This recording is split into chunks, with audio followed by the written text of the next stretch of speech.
Appreciate y'all coming to listen to us today. So, not everybody that was impacted is a farmer in this part of the community. So, I've never farmed. I worked as a production supervisor for CF Industries for 38 years, retired in 2018. My wife is a career educator, retired as the federal programs coordinator for Yazoo County with 36 years of service in 2016. I was born and raised in Mississippi Delta, right outside of Marigold. I've never been, when I go over a railroad track, I think I went over a big hill. So that's, I've just always been in the Delta. I love the Delta.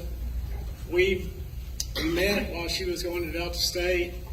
We moved to Holly Bluff in 1980, and we raised our family. We raised 3 birth children, and we also adopted a ward of the state, raised that young man to a fine young man now that's been in the Marine Corps.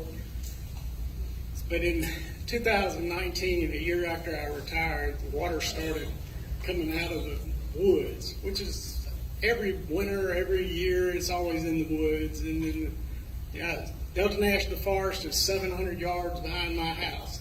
I live on the bank of the Sunflower River. The highest land around here is on the river bank. It's not out in the basin. It's not away from the river. It's right on the edge. So one of my property lines is the top bank of the Sunflower River. Sunflower River runs 7 miles, and there's a gate that goes through the main line levee, starts in Memphis, goes to Vicksburg, turns, comes up the Yazoo, comes up the diversion canal, and voila, I've got a gate. There's a pad down there, 40, 50 years old, that where some pumps were supposed to go. Pumps have been in the books, on the books forever. So I'm gonna wrap it up. I get emotional, but this is I'm gonna play this. This is a video. It is Saturday, May 18th. Another record-setting flood day. So water is coming across the road. This is where it gets me. We are going to be adding a significant amount of dirt to the levee this morning, and we're going to do all we can do, and the Lord's going to protect us.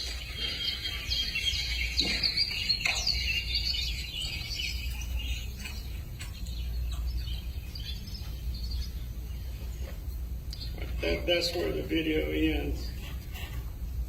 I was standing in front of my house in the middle of the road. The water was halfway up to the dotted line in the center. When it goes over the dotted line, it was running to my yard. My house is the same elevation as that road. So we built a ring levee around our house.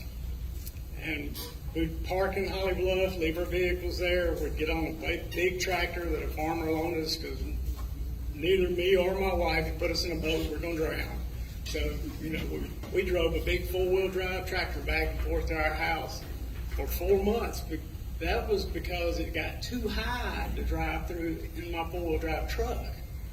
So, but my house was on a high spot right on the riverbank, and we'd ride a tractor back and forth, and we'd ride past the dead deer and the dead fish. You can't, if a fish gets out in the backwater, it'll die from lack of oxygen. Fish can't make it. Everything has to have land. We had some big dog crates on the front of the tractor. We haul our groceries back and forth and that. But my kept me up at night was if something happened to me or something happened to my wife, I could not put her on that tractor and get her to town. She couldn't put me on that tractor. You couldn't land a helicopter to help get us out. We were there and we were stuck. It's just, the solution to me is very simple. The pumps will fix the problem and mitigate it. It still will flood, but it'll flood in the right spots. And that's what I've got to say. At the end of that video, I prayed and I was crying. So thank y'all for coming to listen.